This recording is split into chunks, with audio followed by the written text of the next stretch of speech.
فرمایا اگر تمہارا معاملہ یوسف کے بھائیوں والا ہے نا تو میں پھر یوسف بن کے دکھاؤں گا. کیا کہا تھا؟ لا تثریب علیکم اليوم، اے آج تم پہ کوئی تم سے بدلہ نہیں لیا جائے گا، میں سب کو معاف کرتا ہوں، میں سب کو معاف کرتا ہوں. جن کو معاف کیا؟ ان لوگوں نے وہ بھی مجبور تھا نا جس نے بیٹی کے پیٹ پہ نیزہ مارا تھا، اور وہ بیٹی اسی تکلیف میں اسی مرض میں شہید ہوئی تھی. وہ بھی موجود تھا جس نے سیدنا حمزہ رضی اللہ عنہ کو شہید کرنے کے بعد ان کی لاش کا مسئلہ کیا تھا، ان کے جسم کے اعضاء کو کاٹا تھا. وہ بھی موجود تھا. وہ ظالم بھی موجود تھے جنہوں نے رسول اللہ صلی اللہ علیہ وسلم کے گلے میں کپڑے ڈال کر کے بل چڑھائی گئی. وہ لوگ بھی موجود تھے جنہوں نے سیدہ سمیہ رضی اللہ تعالی عنہا کے جسم کے 2 ٹکڑے کر دیے تھے. وہ لوگ بھی موجود تھے جنہوں نے حضرت سیدنا بلال رضی اللہ عنہ کو گرم زمین پہ لٹایا. سیدہ زنارہ کی آنکھیں نکالی گئی تھی. وہ لوگ بھی موجود تھے جنہوں نے رسول اللہ صلی اللہ علیہ وسلم کو مکہ سے ہجرت کرنے کے مدینے کی طرف مجبور کر دیا. ایسے ایسے ظالم اور ظلم کی انتہا کرنے والے، ان سب کے لیے ایک اعلان ہے، لا تثریب علیکم اليوم، اور آج ان سے کوئی بدلہ نہیں لیا جائے گا، کوئی انتقام نہیں لیا جائے گا. میں بھی آج، اگر تم آج یہ اقرار کرتے ہو ہمارا معاملہ یوسف کے بھائیوں والا ہے، میں کہتا ہوں میرا معاملہ یوسف والا ہے. جس طرح فراخ دلی کا مظاہرہ میرے بھائی یوسف نے کیا تھا، اس نے اپنے بھائیوں کو معاف کیا، میں بھی تم سب کو معاف کرتا ہوں. اللہ اکبر کبیرہ. صحیح بخاری کی حدیث ہے، رسول اللہ صلی اللہ علیہ وسلم مکہ سے مدینہ کی طرف ہجرت کرنے لگے. آپ علیہ الصلوۃ والسلام کے ساتھی رفیق سفر سیدنا ابوبکر صدیق ساتھ ہیں، اور ادھر مکے والوں کو پتہ چلا کہ رسول اللہ صلی اللہ علیہ وسلم اپنے ساتھی ابوبکر صدیق کے ساتھ مکہ کو چھوڑ کر کے چلے گئے.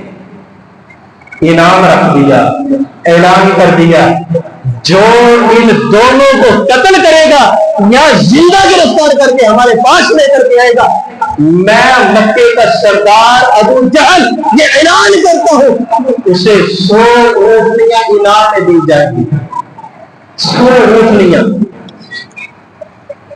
اعلان سنا، لوگ نکلے رسول اللہ صلی اللہ علیہ وسلم کو تلاش کرنے کے لیے، اور ان تلاش کرنے والوں میں ایک نام سراقہ بن مالک رضی اللہ تعالی عنہ کا لیا تھا. سراقہ بن مالک کہنے لگے کہ مجھے پتا چلا کہ رسول اللہ صلی اللہ علیہ وسلم اور ابو بکر صدیق رضی اللہ تعالی اس راستے سے مدینہ کی طرف سفر کر رہے ہیں. میں نے اپنی سواری کو اڑایا اور بالکل ان کے قریب پہنچ چکا، بالکل قریب. اب میں نے عزم تو یہ کیا، ارادہ تو یہ کیا تھا کہ میں ان کو گرفتار کروں گا. میں قریب پہنچا، ہوا کیا، میرا جو گھوڑا جس پر میں سوار تھا اس گھوڑے کے پاؤں کو زمین میں دنسا دیا گیا. آگے والے پاؤں زمین میں دنس گئے اور میری کلا بازی لگی اور میں آگے گرا تھا. میں آگے گر گیا. میں نے اپنے گھوڑے کو اٹھایا اور خود سنبھلا، پھر سواری پہ سوار ہوتا ہوں، پھر پیچھے دوڑا دیا اور کہنے لگے میں اتنا قریب پہنچ چکا تھا. صحیح بخاری کے الفاظ ہے کہ رسول اللہ صلی اللہ علیہ وسلم قرآن کی تلاوت کر رہے ہیں، آپ علیہ السلام کی قرآن کے وہ الفاظ صاف مجھے سنائی دینے لگے. میں اتنا قریب پہنچ چکا تھا. جب میری نظر پڑی، میں نے فال نکالنے کے لیے، جسے دوسرے الفاظ میں تھوڑا اندازی بھی کہا جاتا ہے، فال نکالنے کے لیے کہ جو یہ میں کام کرنے لگا ہوں کیا یہ میرے نصیب اور مقدر میں ہوگا. میں نے ایک تیر نکالا، مگر میرا وہ تیر وہ نہیں نکلا جو میں چاہتا تھا. میرے لیے میرا تیر وہ نکلا جو میں ناپسند کرتا تھا. یعنی میرے لیے یہ کام ناپسندیدگی کا اظہار کر رہا تھا.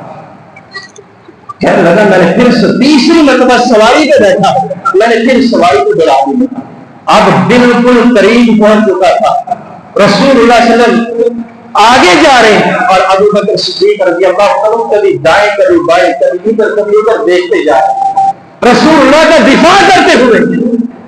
کہنے لگے میں بالکل قریب پہنچا تو میری سواری پھر زمین میں دنسنا شروع ہو گئی، سواری زمین میں دنسنا شروع ہوئی۔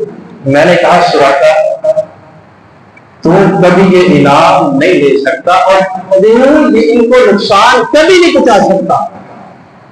کہنے لگا میں نے رسول اللہ صلی اللہ علیہ وسلم کو آواز دی، آواز دینے کے بعد میں نے کہا کہ میں تمہاری امان چاہتا ہوں، یعنی کہ آپ میرے لیے دعا کریں اللہ مجھے اس مصیبت سے، اس آزمائش سے بچا دے۔ اس آزمائش سے آیا تو میں تمہیں گرفتار کرنے کا، آیا تو یہ انعام لینے کے لیے تھا کہ مجھے 100 اونٹ ملیں گے، مگر میں تمہاری پناہ میں آتا ہوں، مجھے معاف کر دیجئے، میں یہ بہت برا عزم لے کے آیا، برا ارادہ لے کے آیا۔ اللہ اکبر کبیرہ۔ رسول اللہ صلی اللہ علیہ وسلم فرماتے کہ جا سراقہ تجھے معاف کر دیا، جا سراقہ تجھے معاف کر دیا۔